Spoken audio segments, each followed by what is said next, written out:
Hola, muy buenas a todos y bienvenidos nuevamente a esta sexta temporada de Ideas Locas Code Talks. En este cuarto capítulo, nuestro compañero Fran Ramírez vendrá a explicarnos qué es Copilot y cuáles son algunos de sus problemas de seguridad. Pues bien, hola, pero creo que ya me conocéis de otros Code Talks, ¿no? Soy Fran Ramírez del equipo de Ideas Locas CDO de Telefónica, un equipo donde hacemos todo tipo de experimentos basados en tecnologías y disciplinas actuales, como pueden ser el Machine Learning, la ciberseguridad, la Web 3.0, entre otras muchas. Si queréis saber más de nosotros, en el blog de Chema Alonso es muy habitual encontrar algún post en el cual se hable de alguno de los trabajos actuales que estamos desarrollando en el equipo de Ideas Locas. Gracias, Fran. Antes de meternos con el tema de la seguridad, ¿podrías explicarnos un poco qué es Copilot o en qué consiste? Bien, Copilot es una inteligencia artificial de OpenAI y GitHub que es capaz de generar código fuente de forma automática utilizando como lenguaje base o como modelo base el conocido GPT-3, ¿no? Ese que tanto hemos oído hablar, ¿no? Pero además se combina con OpenAI Codex, que es otro modelo, pero que está creado específicamente para generar código fuente. Pues bien, Copilot tiene un servicio de pago, pero si eres estudiante o cumples algunos de los requisitos, como por ejemplo tener una cuenta de GitHub, puedes conseguir usarlo de forma gratuita. Y bueno, ya os podéis imaginar la maravilla que es crear código fuente simplemente escribiendo qué queremos programar. Sí, sí, es así de simple, así funciona. Esto para mí y para muchos de mi generación es prácticamente un sueño, ¿no? Porque podemos desde definir funciones sencillas, como por ejemplo calcular si un número es primo o no, hasta otras mucho más complejas, como por ejemplo hacer un programa que analice los sentimientos de un texto. Pero es que escribes eso. Hacer un programa que analice los sentimientos de un texto es lo que escribes y directamente te genera ese código, ¿no? O por ejemplo, ¿no? Se me ocurre otro, hacer un programa para leer un PDF y pasarlo a texto. Pues directamente lo pones en tu editor de código. Yo, por ejemplo, utilizo el Visual Studio Code y directamente te genera esa porción del código, ¿no? Y ya os podéis imaginar el tiempo que esto ahorra al desarrollador a la hora de crear una aplicación y no perderlo buscando en Stack Overflow, ¿verdad? Que es lo que solemos hacer, ¿no? Buscar las soluciones en Stack Overflow, que es maravilloso, pero aquí lo tenéis directamente en vuestro editor. Gracias, Fran. Ahora que ya sabemos cómo funciona Copilot, ¿podrías explicarnos qué problemas presenta? Aquí podéis ver mi Visual Studio Code abierto con mi plugin de Copilot, que ahora veréis cómo funciona. Y abajo veis la página de Sonar, que es la que yo utilizaré como base para ver esas vulnerabilidades y comprobar si salen, ¿no? O si aparecen cuando utilizo Copilot, ¿no? En este caso, esta primera, me centro en un caso orientado a la hora de crear un servidor que acepte peticiones, ¿no? Por ejemplo. Entonces, claro, los datos que suministra el usuario, como por ejemplo los parámetros de una URL, el post o las cookies, se deben de considerar siempre como no fiables, o sea, no contaminados. Si dejamos que estas peticiones sean controladas por el usuario, podría permitir a atacantes realizar peticiones arbitrarias en la red interna o cambiar el objetivo principal de esa petición y de esa forma eliminar o recuperar información sensible dentro de nuestro sistema. Entonces, fijaros, vamos a ver cómo soluciona Copilot digamos, esta petición, ¿no? Esta forma de crear una petición desde el lado del servidor con Flask. Pues directamente, fijaros, aquí tenéis la parte non-compliant es la que no se recomienda y la parte aquí non-compliant es la que no se recomienda y la compliant es la que se recomienda. Como veis, comparte las peticiones de la librería, así que voy a hacerlo igual. Voy a coger los datos import. Y aquí abajo sí que voy a hacer un def, ¿no? ¿Vale? Voy a definir una función en la que se llame igual proxy. Si hago def proxy, aquí podéis ver en gris lo que Copilot me recomienda. Así ya de golpe de vista, la primera vez, si puso tabulación, lo acepto, veis que no está coincidiendo con la parte compliant. Coincide más con la parte non-compliant, ¿no? De hecho, fijaros que la devolución del parámetro es directamente igual que lo que hace la parte non-compliant, como podéis ver aquí, ¿no? En ambos casos. Además de faltarle otras opciones como el parse que hace aquí con el if y todo eso, ¿no? Entonces, bueno, como podéis ver, la primera de las vulnerabilidades que encontramos está directamente relacionada con el acceso a un servidor, cosa que es bastante, digamos, importante, ¿no? Porque estamos creando como una especie de backend en Flask y este tipo de casos tenemos que tenerlo siempre muy, muy en cuenta. Según nos indica Sonar, si creamos archivos temporales mediante métodos que no son seguros, se expone a que a un usuario malicioso pudiera intentar crear un archivo con un nombre predecible antes de que lo haga la aplicación, ¿no? Y si esto le funciona bien, podría dar lugar a que pueda acceder a otros archivos que se puedan modificar, que se puedan corromper o incluso eliminar, ¿no? Y claro, esto sería catastrófico si la aplicación que hemos realizado se ejecuta con permisos muy elevados, ¿no? Con altos permisos de ejecución. Entonces, bueno, vamos a ver.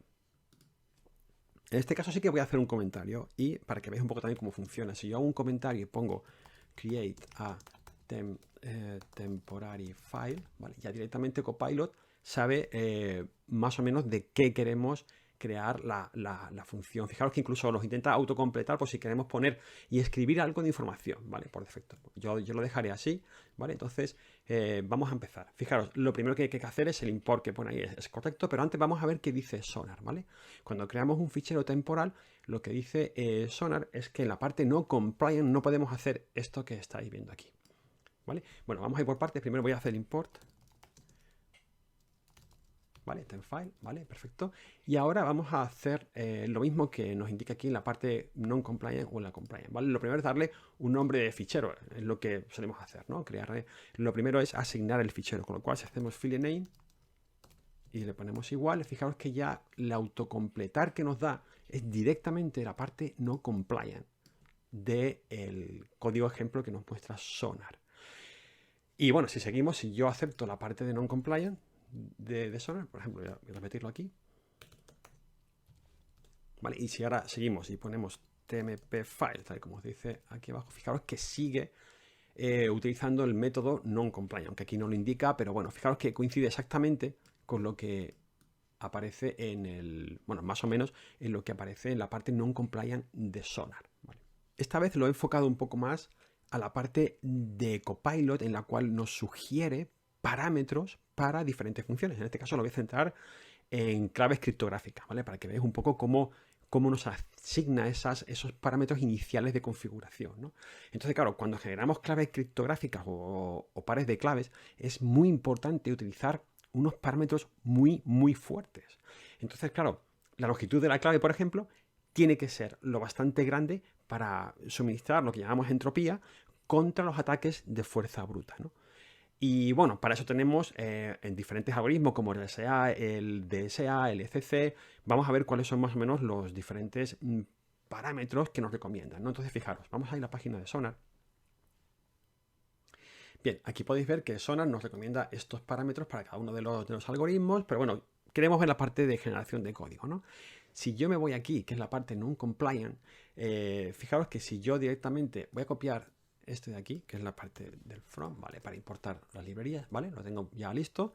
Y ahora voy a seguir un poco el mismo formato. Fijaros que en la compliant y en el non-compliant coinciden más o menos en la hora de generación. Pues yo voy a coger esta parte de aquí. Bueno, voy a coger la de DSA mejor, la primera, así vamos poco a poco. Y fijaros, si yo pongo esta parte, le pongo ya el paréntesis y a partir de este punto es cuando debería de reaccionar Copilot, ¿no? Vale, fijaros, veis, Copilot ya me está recomendando cosas. Fijaros que el case size, que es el tamaño de la clave base, me lo pone a 1024, que es justamente lo que me está diciendo que no haga en la parte non-compliant de Sonar a la hora de crear este par de claves criptográficas. Fijaros que sí. A ver, un momento, lo voy a aceptar para que lo veáis. Y claro, esto afecta a lo que antes os he comentado, a la robustez, ¿no? A la fortaleza de ese algoritmo. Con lo cual es importante, fijaros que en este caso no es directamente conectado con la generación de código, sino que es más con la generación de parámetros, ¿no? Entonces, claro, también tiene esa importancia, ¿eh? No solamente es el código inseguro, sino también los parámetros a ese código también puede ser una base que genere después código inseguro y finalmente inseguridad o vulnerabilidad de todo nuestro sistema.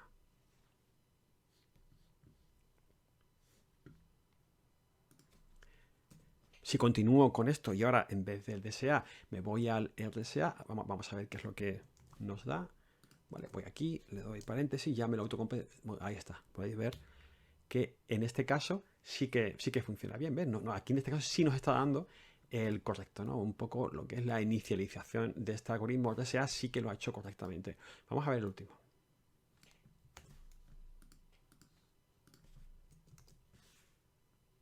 ¿Vale? Bien, pues aquí más o menos también, ¿no? Fijaros que, bueno, aunque utiliza unos parámetros a la hora de generarlo un poco inferiores, pero sí que más o menos entra de la parte de compliance, aunque tendríamos que ver la parte de backend, porque en este caso aquí lo está generando known, en cambio aquí nos dice que sea backend, pero bueno, eso ya sería un poco investigar un poco más. Aquí nos queremos fijar en la primera, ¿no? Que es la que nos ha dado el fallo, dando esa, digamos, esa base de generación del par de claves o de la clave demasiado baja, demasiado floja, ¿no? Como para poder aguantar un ataque de fuerza bruta. Este es quizás el más complejo de todos los que hemos mostrado hasta ahora, y además que también tiene un impacto mucho más grave a la hora de crear este tipo de arquitectura. En este caso me centro en LDAP, ¿vale? Es más, me centro en las peticiones LDAP, y estas peticiones no deberían de ser vulnerables a ataques de inyección, que es lo que nos estamos centrando aquí, podéis verlo, que es lo que nos indica Sonar, ¿vale? Entonces, bueno, ¿qué es lo que ocurre aquí? Los datos que proporciona el usuario, como los parámetros de la URL, siempre tenemos que considerarlo como no fiables y contaminados, ¿vale? Lo que indica Sonar. A la hora de construir nombres LDAP o filtros de búsqueda directamente a partir de estos datos que pueden estar contaminados, permitiría a otros atacantes inyectar valores especialmente diseñados que puedan cambiar el significado o el objetivo inicial del nombre o del filtro, ¿no? Entonces, claro, si este ataque tiene éxito y se provoca una inyección LDAP, se podría leer o modificar o incluso eliminar información sensible del servicio de directorio. Ya podéis ver lo grave que puede ser esta vulnerabilidad, ¿no? Con lo cual hay que hacerla en condiciones, ¿no? Tenemos que implementarla en condiciones. Bueno, después Sonar ya se adentra un poco más en la parte de cómo funciona el LDAP, con los caracteres especiales, etcétera. Pero bueno, vamos a ir a la parte que nos interesa, la parte del código, ¿no? Bien, si vamos, aquí podemos ver la parte non-compliant y la parte compliant. Entonces, bueno, nos centramos en la non-compliant porque es realmente la estándar, es la que solemos utilizar cuando hacemos este tipo de implementación. Entonces, vale, hasta aquí bien. Voy a utilizar también esto de aquí también para hacerlo igual que los dos, tanto el compliant como el non-compliant. Ya directamente veis que me está diciendo que defino el usuario, ¿vale? Pues lo voy a definir def user, dos puntos, ¿vale? No voy a coger esta opción, voy a ir directamente siguiendo un poco, aunque bueno, ya podéis ver ahí que está funcionando más o menos bien, pero vamos a seguir un poco el guión que nos indica Sonar. Si yo pongo aquí ahora dn y hago igual, fijaros ya que directamente nos sale igual que la parte de request de aquí. Pero bueno, hasta aquí tampoco nos indica que sea non-compliant, ¿vale? Por ahora podemos ir avanzando. ¿Vale? Pues voy a poner username. ¿Vale? Perfecto. De momento está coincidiendo exactamente con la parte non-compliant, ¿vale? Que nos indica Sonar. Si pongo el search filter, ¿vale? Igual que nos indica aquí, ¿vale? Más o menos también se parece a la parte non-compliant. Vamos a avanzar, quiero llegar al punto en el que pone non-compliant, ¿eh? Entonces si pongo LDAP connection, igual, ¿vale? Está aquí, pues igual, exactamente igual, ¿vale? Aquí ya nos indica que pongamos la dirección IP, que no pondré. Entonces, bueno, y finalmente si ponemos user, igual, y aquí tenemos la parte que yo quería ver. Fijaros que hemos ido siguiendo un patrón normal, que es lo habitual a la de crear este tipo de estructuras, pero nos ha llevado justamente a la parte non-compliant. La parte de aquí de user, voy a completarlo para que lo veáis, coincide exactamente igual con lo que nos indica Sonar, que no es la parte que deberíamos de implementar a la hora de crear este tipo de código. Pues bien, estos son solo 4 ejemplos que hemos hecho muy rápido en la página de Sonar. Si echáis un vistazo al paper original, ahí vienen miles de ejemplos, mucho más completos en diferentes lenguajes de programación. Pero a mí el mensaje que lanzo aquí es que después de un año esto sigue igual. Y esto habría que buscar algún tipo de solución.